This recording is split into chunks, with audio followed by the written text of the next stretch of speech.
खुशामदीद नाजरीन, आप देख रहे हैं हिंदुस्तान डेली के लिए मुंबई से ब्यूरो रिपोर्ट। नाजरीन, महाराष्ट्र के गलियारों से, खासकर राजनीति गलियारों से एक बड़ी खबर निकलकर सामने आई है, जहां पर महाराष्ट्र के मुख्यमंत्री एकनाथ शिंदे ने मंगलवार को कहा कि हालिया लोकसभा चुनाव में 400 पार के नारे के बाद लोगों के मन में संविधान बदलने और आरक्षण खत्म करने जैसी आशंका उत्पन्न हो गई है।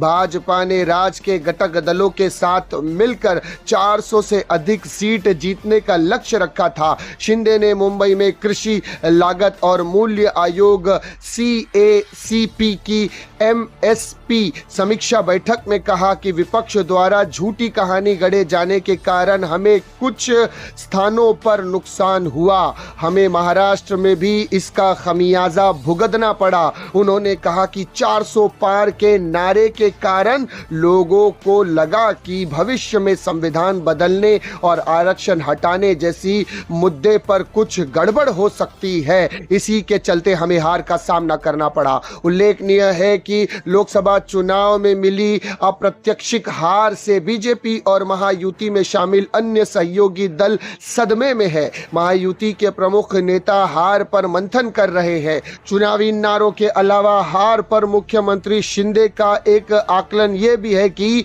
प्याज, सोयाबीन और कपास पर उदासीनता के कारण महायुति के ज्यादातर उम्मीदवार लोकसभा चुनाव में हार गए। बैठक में सीएम शिंदे ने कहा कि नासिक इलाके में प्याज ने हमें रुलाया तो वहीं अन्य क्षेत्रों में सोयाबीन और कपास ने हमें परेशानी में डाल दिया। शिंदे ने कहा कि राज्य में सत्ता में रहते हुए भी महायुति को लोकसभा चुनाव में अपेक्षित सफलता नहीं मिल पाई है। सोयाबीन और कपास के लिए 45,000 करोड़ रुपए का प्रावधान किया गया था, लेकिन ठीक उसी समय चुनाव की घोषणा होने और आचार संहिता लगने के कारण मामला फंस गया था। लेकिन फिलहाल महाराष्ट्र की राजनीति में एक बड़ा शगुफा फूटा है और एक उथल पुथल देखने को मिल रही है, जहां पर शिंदे साहब ने, एकनाथ शिंदे ने कहा कि 400 पार के नारे ने NDA की सरकार को और महायुति को महाराष्ट्र में डुबा दिया और महाराष्ट्र में महायुति को कड़ी हार का सामना करना पड़ा। इस बयान से जो महायुति के जो सहयोगी दल है उनमें काफी गम और गुस्सा नजर आ रहा है और इसके चलते एक बड़ी हेरफेर और एक बड़ा उथल पुथल महाराष्ट्र की राजनीति में देखने को मिल रहा है। क्या इसका परिणाम आने वाले असेंबली के चुनाव में, विधानसभा के चुनाव में भी देखने को मिलेगा? इसे जानने के लिए हमारे चैनल को सब्सक्राइब जरूर कीजिएगा। मैं सिराज शेख हिंदुस्तान डेली से फिर मिलूंगा किसी अगली खबर के साथ। तब तक के लिए जय हिंद।